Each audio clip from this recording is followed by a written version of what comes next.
seorang guru di SMP Ideal Madani ingin menyampaikan dalam rangka mengulang kembali informasi yang kami kira ini adalah penting dalam rangka pendidikan penggerak, dan terutama adalah bagaimana upaya untuk menjadikan sekolah kita ini khususnya SMP Ideal Madani menjadi sekolah yang unggul dan berprestasi. Kasih tepuk tangan. Kemudian bersama kali ini kita akan membahas tentang budaya positif. Yang perlu kami bagi adalah budaya positif. Ternyata kadang kita perlu menerapkan konsep-konsep ini seperti disiplin positif, memahami motivasi perilaku manusia yang berkaitan dengan hukuman dan penghargaan, kemudian posisi kontrol seorang guru, atas keyakinan jelas atau sekolah, dan penerapan segitiga restitusi dalam penyelesaian masalah. Pada akhirnya kita akan sampai pada penyelesaian masalah. Nah, pada kali ini kita mulai dengan budaya positif. Budaya positif itu adalah sesuatu yang perlu kita yakini bersama. Seperti kita yakin dalam rangka budaya positif ini disiplin itu hal yang utama. Kemudian saling menghargai itu kan sesuatu hal yang penting bagi kita.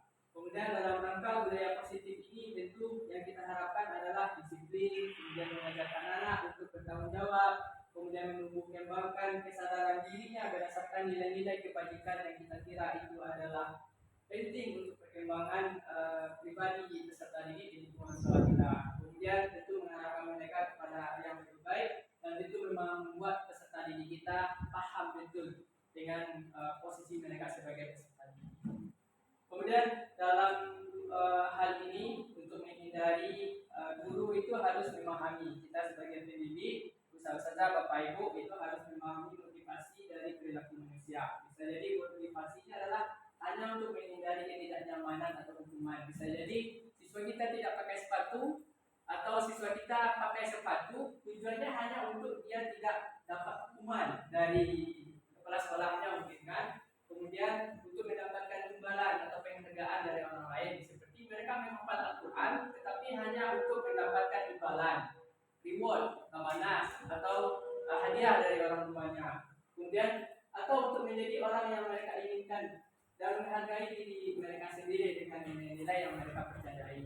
Dan tentu poin 1 dan 2 itu hanya bersifat sementara. Jika tidak ada hukuman, pasti siswa kita akan kembali dengan sifat mereka tidak disiplin, tidak menghargai orang lain. Kemudian yang kedua, jika tidak ada imbalan, pasti mereka tidak akan menghafal Al-Quran.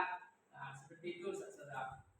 Kemudian terkait dengan keadaan kita sebagai guru, ada 5 posisi kontrol kita di lingkungan kita tempat mengajar. Yang pertama, kita sering sebagai penghukum. Penghukum ini posisinya adalah kita membuat anak-anak kita itu seperti konsekuensinya kita sudah sampaikan kepada mereka. Jika terlambat, ini hukumannya. Jika tidak pakai sepatu, ini hukumannya. Jika buang sampah, ini hukumannya. Atau jika ketahuan merokok di lingkungan sekolah kita, luar biasa hukumannya.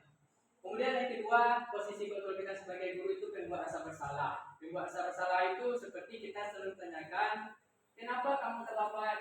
Dijawab oleh si anak. Ya karena bangunnya telat, atau karena ada piket di sekolah atau di asrama tadi, atau piket di rumah mungkin. Kemudian kita mengatakan, aduh, kamu lagi. Bapak atau ustazah salah mendidik kamu ya, karena kamu selalu tiap hari salah, tiap hari terlambat, sehingga anak kita merasa orang yang paling bersalah dalam dirinya. Kemudian posisi kontrol yang ketiga adalah sebagai teman. Kita saling dekat kepada mereka, saling dekat. Tapi masalah yang untuk segi teman ini, itu dekatnya hanya kepada orang-orang tertentu saja. Pasti ada yang tidak disenanginya, misalkan kepala sekolah, atau hanya dekat kepada wali kelas saja, atau kepada wali asrama saja. Kemudian yang keempat itu posisi pemantau. Dan yang kelima adalah posisi manajer. Sesungguhnya kita sebagai pendidik harus menerapkan posisi sebagai manajer ini. Artinya kita membuat suatu upaya untuk menyadarkan anak-anak kita ini, menanyakan kepada mereka hal apa yang sudah dilanggar. Misalkan tadi kita sudah yakin saling menghargai, disiplin itu adalah hal yang utama. Kemudian dalam posisi ini siswa kita ajak untuk berefleksi ke belakang. Orang tuanya sudah bersusah payah menyekolahkan ke sini dengan biaya, dengan upaya, dengan dukungan material dan moral. Apakah Ananda tidak sayang kepada orang tua Ananda? Kemudian yang kedepan, apa usaha Ananda untuk memperbaiki masalah tadi? Tidak disiplin, tidak memakai sepatu ke sekolah, dan lain sebagainya. Maka posisi kontrol sebagai guru, sebagai manajer adalah hal yang utama yang perlu kita ikuti. Saudara, mari kita teruskan.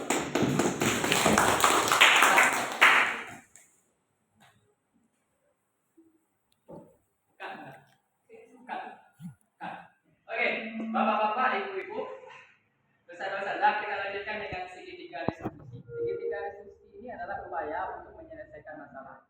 Yang pertama kita menanyakan suatu menyadarkan identitas mereka.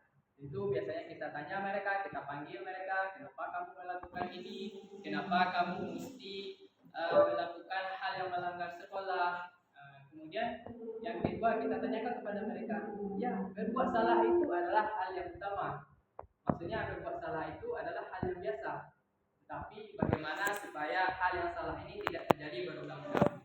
Kemudian saudara perlu berhati-hati ketika menyampaikan perbuatan salah itu adalah hal yang biasa.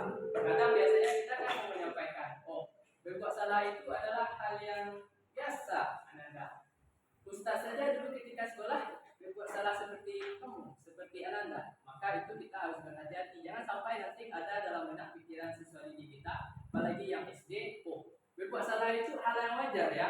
Bapak Ibu, Ustaz-Ustazah, ketika dia SD, yang memang masanya berbuat salah seperti itu. Yang benar itu adalah orang dewasa. Nah, jangan seperti itu. Maka kita perlu berhati-hati dalam hal untuk menyadarkan identitas. Kemudian yang terakhir baru kita tanyakan.